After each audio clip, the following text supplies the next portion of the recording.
It's time now for the award-winning #1 local talk show in Northeast Pennsylvania, The Sam Lesante Show. Now here's your host, Sam Lesante. Well, my friends, November 7th, as we talked many times, is a very important day. It's election day, particularly in the city of Hazleton. That's an interesting race going on for mayor. I've been in Hazleton many years. It's a great town.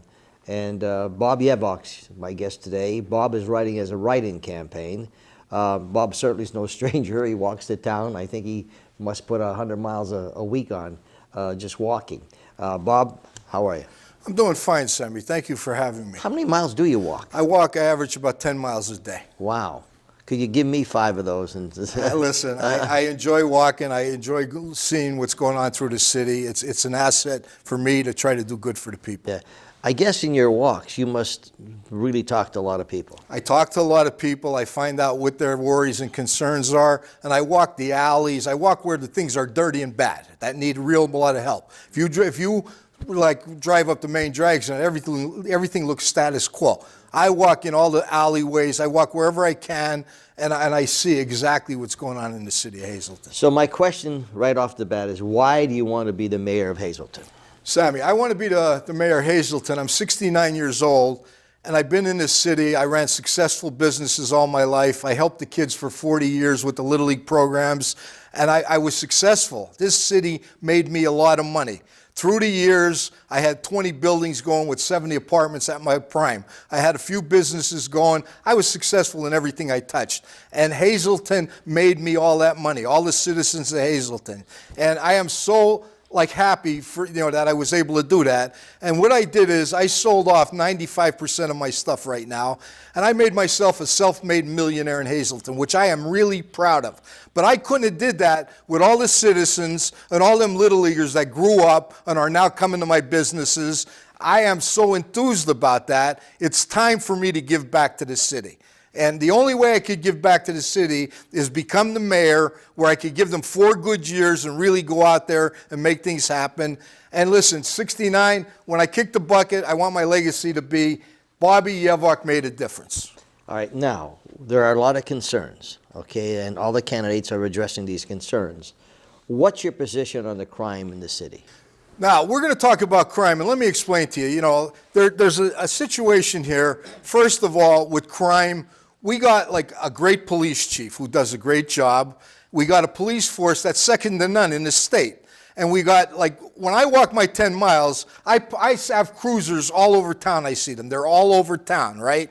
Now, when we talk crime, it's not like people think. People think Hazleton's just a bad town. Now, when they're talking crime, let's talk shootings and stabbings, right? So every once in a while there's a shooting or a stabbing, right? All they are is these punks that are in gangs killing and stabbing each other. Now, it don't happen often, but when it happens, people get the impression Hazleton's out of control. No, it's not. After they do a stabbing or a shooting, our police force has somebody in custody the next day. And the reason why they do it, because the people that are doing that, they're doing it to their own, and they're scumbags. They're just little punks in gangs that have they're only a minority in Hazleton, right? Now, when we talk crime, okay, people look in the paper, oh, look at the cops got a drug arrest here, and they robbed the pantry quick, and they did this and did that.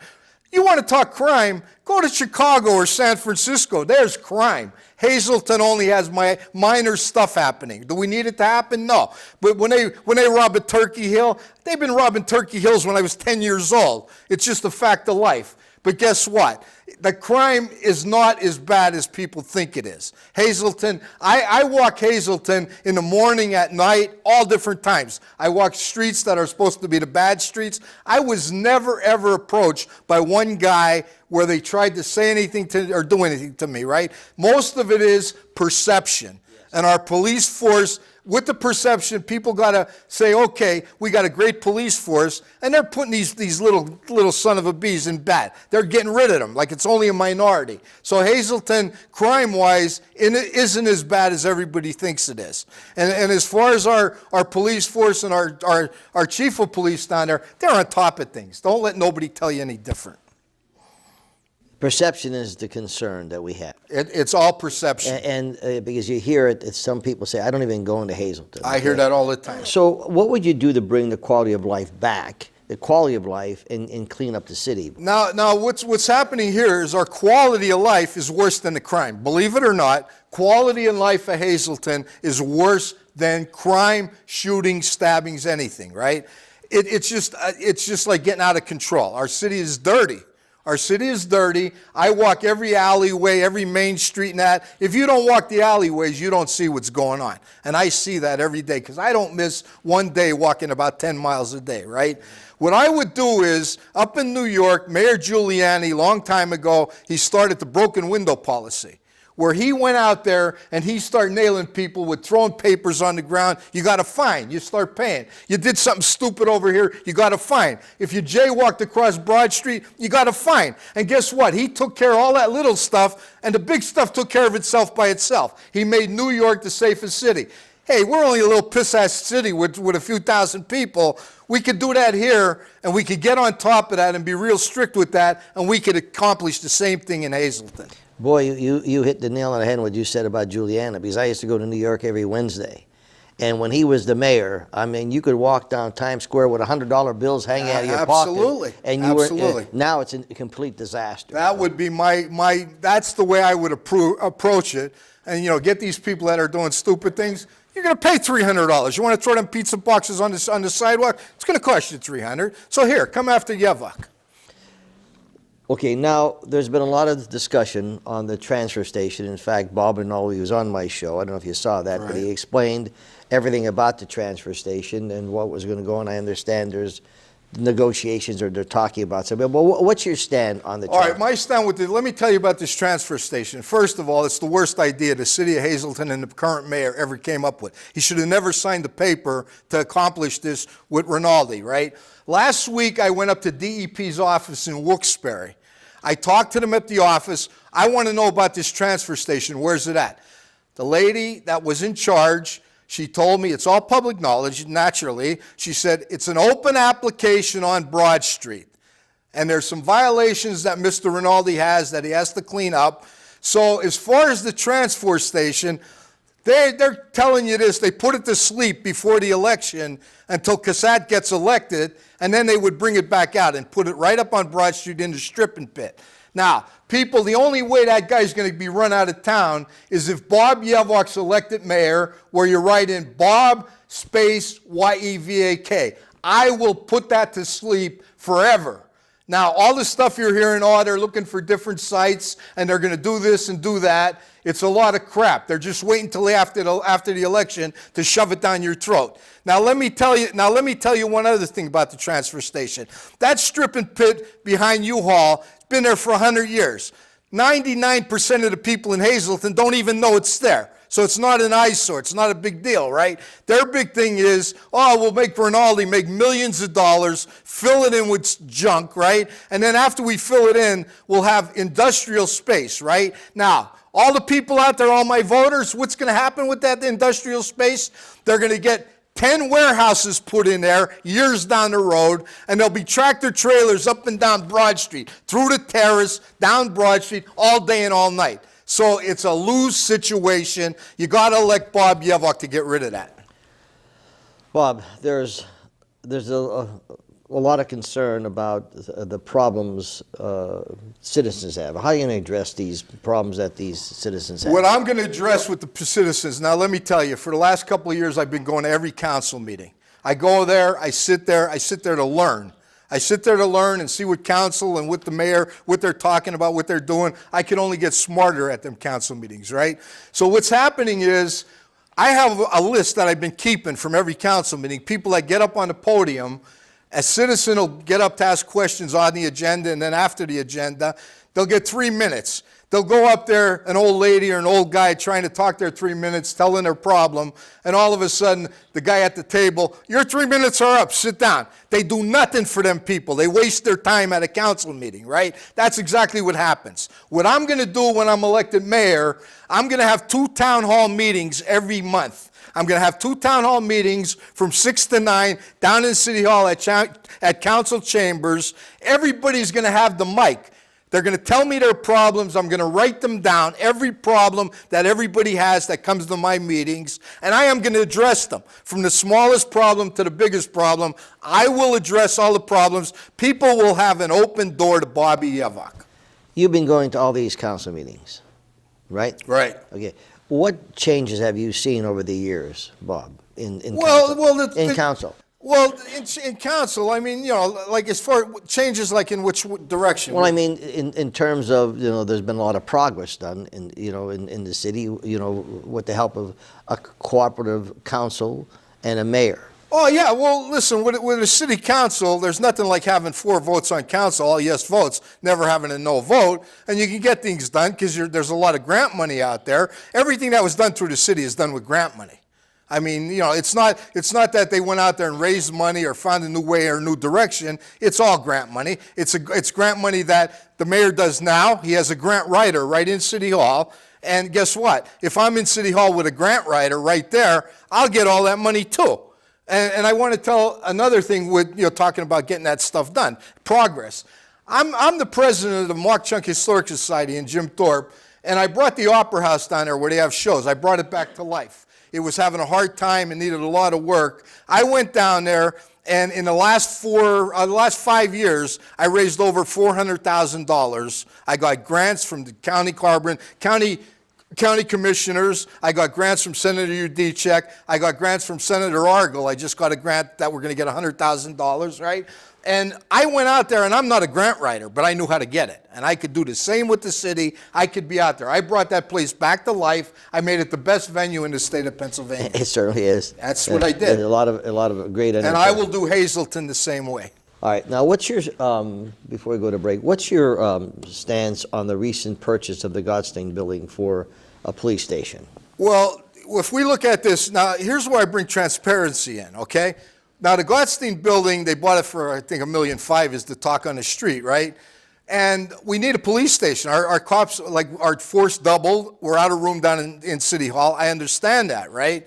So what happened is, Mr. Godstein, he's a successful businessman. He's a zillionaire. He's all over the world with his company. He bought that building. It was all fixed up from the cancer center or the hospital. In that building, he had his office, a few of his offices. He had a hairdresser in there. He had a fitness center and 3 other businesses, right? So through the years, all of that stuff fizzled out. The fitness center closed. The restaurant closed. He has a hairdresser in there. He has some guys parking vans in the lot, right? So I'm sure Mr. Godstein, his idea was, well, I got this big building, and I'm throwing dirt, good money after bad money here. It's just not paying. So he gets together with Jeff Cassat, and when he gets together with Jeff Cassat as the mayor, well, look, why don't you put City Hall in there, or the police station rather, give me $1.5 million for it. So $1.5 million, Jeff makes a deal behind everybody's back. He makes a deal. Is this fact, though? This is fact. I was at council meeting Tuesday, and Jackie Monday brought it up about Godstein building. And when Jackie Monday brought it up, he said, Jeff, he said, I heard that you're buying a Godstein building. And Jeff said, yeah. So Jackie Monday said, well, don't you think you should have talked it over with council? And Jeff's response was, well, I didn't have to tell you. Like that, there's no transparency with Jeff Cassat. But the amount, was the amount mentioned, or is that just... Oh, that was they were bringing numbers out, but that's just the number that they're hearing. Yeah, but that's not factual. Well, it's not factual that I know of, but they're in there. They bought it. Yeah. They're in there doing their thing right now, So if you look at that, so Mr. Godstein, he got lucky. He gets a big white elephant off his back. The city gets a building that for $1.5 million, so they use COVID money, I understand. They tell me they use COVID money to buy it, right? So they're going to do all the repairs in there that they need to do it. But listen, the city taxpayers are going to pay for that down the road. Their taxes have to go up. They have to pay money for that. So it's not a free ride here. It sounds good. Now, if you look at that, I was thinking about it, 3 or 4 blocks up the street, there's the Locust Street School there. It's been empty. It has a big lot, easy in and out, lots of room. They could have bought the Locust Street School for 1/5 of what they bought the Godstein building for, had a city police station in there. It would have been right in the middle of town, and guess what? The money that they would have spent would have been 1/5 of what they had to spend there, where they're going to have to spend down there. Okay, now again, what you're saying is that you're assuming that as far as facts are concerned, we don't know the exact price. Wouldn't that Well, be the number they're talking about is $1.5 million. Wouldn't that be public knowledge? Oh, it's public knowledge. I mean, like now that they closed on the building, obviously they must have closed on the building because they're in there working on it right now. Do you think that's a good place to have a police station? Well, it's not the easiest place to get in and out with 309 there and 15th Street. They're the busiest streets around. So it's not where, like, your cars are going to be coming in and out real easy. I mean, they're just two heavily traveled roads.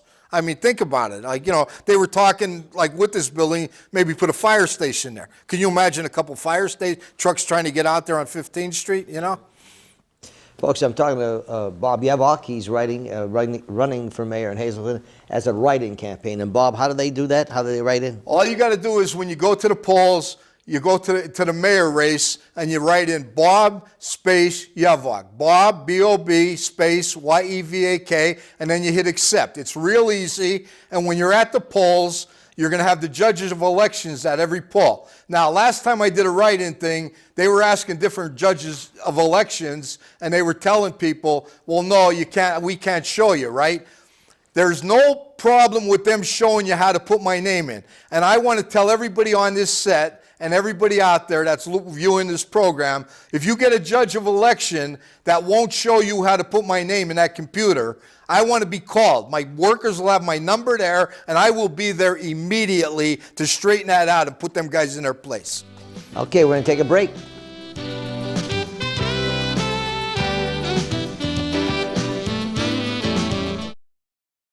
Welcome back to the Sam Lesante Show, folks. November 7th, a very important day. Please vote. Bob Yevak is here on the show today, and he is going as a write-in for mayor. Bob, once again, how do you go in there and what do they do to write in your name? When they go in to write me in, they go in there, they look for the mayor race, and they type in B-O-B space Y-E-V-A-K and hit the accept button. It's real simple. Getting back to some of the questions, there's a lack, according to the question here, there's a lack of transparency between the mayor and council.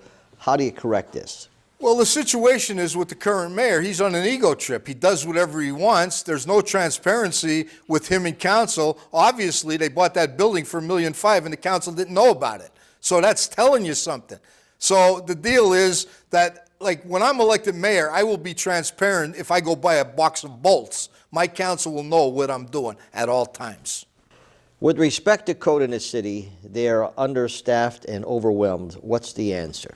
The answer there is we need more bodies. Now, I talk to every one of them code officers when I'm walking. I see them on the street. They stop and say hello, and they tell me the same thing all the time. Bobby, we're overworked, and we just don't have enough guys. So what we got to do is we got to make some room in the budget, and we got to, like, go in there and we got to help these people. We got to hire either some part-time people or, we got to get on the move and give them more, we got to give them more bodies to go out there and, like, correct all these problems. There's a lot of problems out there, but them problems, like now we got apartments, like apartment houses are big problems. We need all these inspections. So some way in the budget, we got to find some money. We got to, like, find some grant money or some kind of money that we could go and get more people in the code office. You're still keeping the grant writer if you become mayor, right? Oh, absolutely. I mean, absolutely. Like, we got Zeller there that, that gets a lot of money in that, right? But listen, they're making it sound on the street like, the current mayor, oh, he gets all this grant money. Look at all the playgrounds he's doing. Look at all this. Hey, listen, I'm going to get in there and I'm going to do the same thing because all that money is going to be available. I will get every dollar we can for the city of Hazleton, and I will make this the best city that the people ever lived in. I will make that happen. And also, like, as far as that grant money, I've been around the block, like I told you before. I'm good at helping getting that stuff. Now, there's a big responsibility in City Hall. How will you handle employees and staff? Employees in City Hall, what I would do is, first of all, when I'm elected mayor in November, I will surround myself with all the best people. All the best people. And all them people in City Hall now, no matter what their jobs, all the administrators, fire chiefs and that, I have no intentions of hurting any of them. All I'm going to do is meet with them and make it better than they have it. In other words, they're going to come to me, any kind of little problem they have, they're going to come to me, we're going to address it, we're going to make it better than it is. But I'm going to make sure that I have all the right people around me. Yeah.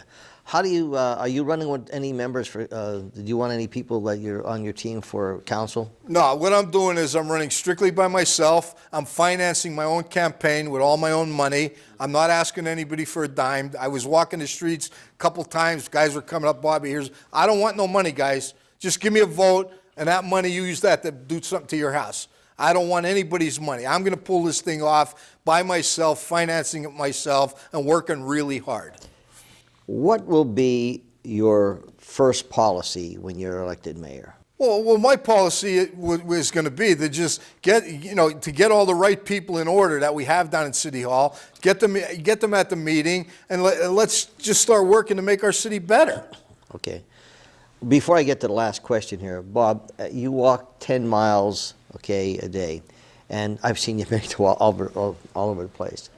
One of the things you learn is, like when I'm out with my wife, people say, Sam, you know what you should be doing? You should do this, and you get ideas. That's why there's different shows we have, right, because people ask for these different right. things. And so what is the biggest concern that when you're saying running for mayor, what is the biggest concern that you hear from people on the streets? Our biggest concern in Hazleton is not crime, it's not shootings, it's not drugs, it's quality of life. That's the big concern.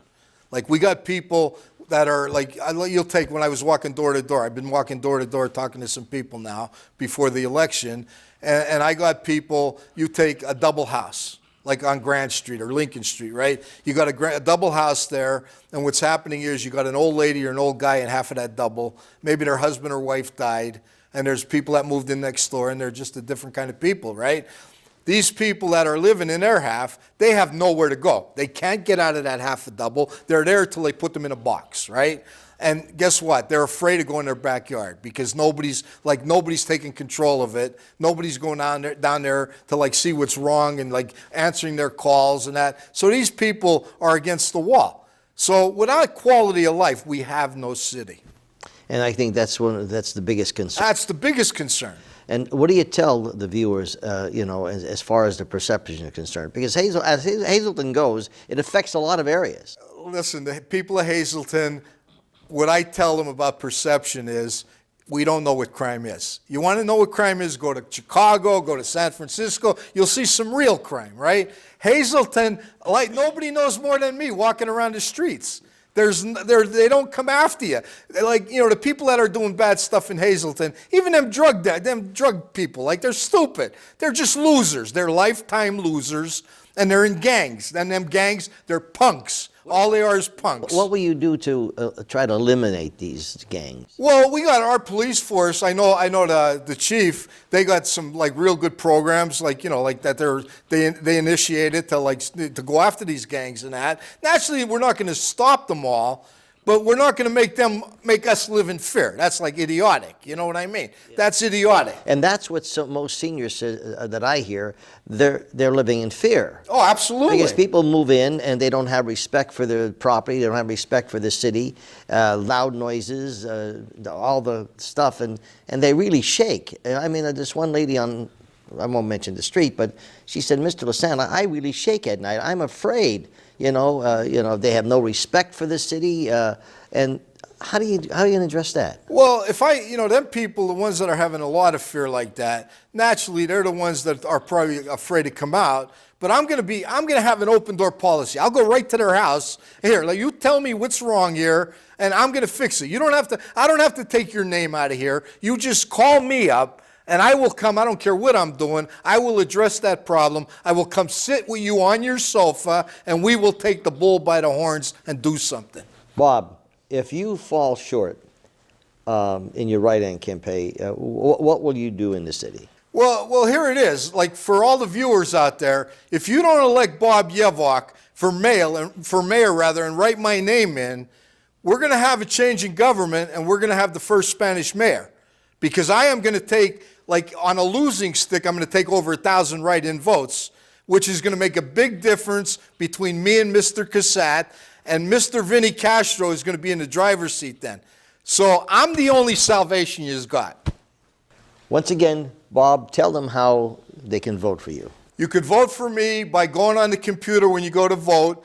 and you look under mayor, and when you get under mayor, you type in BOB space YEVAK, and then below that, you'll hit the accept button. And that's all that's to it, you know? And I'm going to have people at every poll showing, I have cards with that on it, where you could take that into the poll, and you could do it. It's real easy. And also, what we're going to do is, like I'm saying, if you go to the judge of elections at any poll, you tell them, you got to come over and help me and show me how to do this. And first person that gets a no, I want you to get my phone call, and I will come down there and straighten it out and nip it right at the butt. What number do they call you? Oh, I'm going to have a number. My business number is 570-450-0959. But my workers at every poll will have that number. Okay? And also what I'm doing is Friday, November 3rd, I'm having a big rally up to Hazleton Elks on Broad Street. I'm going to have a nice rally with all the voters. I want to invite anybody that wants to come, anyone who wants to ask me questions, tell me what I should do, what I shouldn't do. We're going to have some food there. I'll make it a great night for you, so don't be afraid to come up and enjoy. Remember November 7th, folks. It's a very important. Now, you know all the candidates have been coming on the show. These are paid shows, incidentally, just so you know that. And I applaud the candidates that are running for office. Looking forward to seeing some school board members to let us know what their intention is for our kids to come on the show and talk about what they're going to offer. Bob, I wish you the best, as I wish all of the best. Okay? Thank you, Sam. Okay. I won't let you down. Okay. We'll see you next time.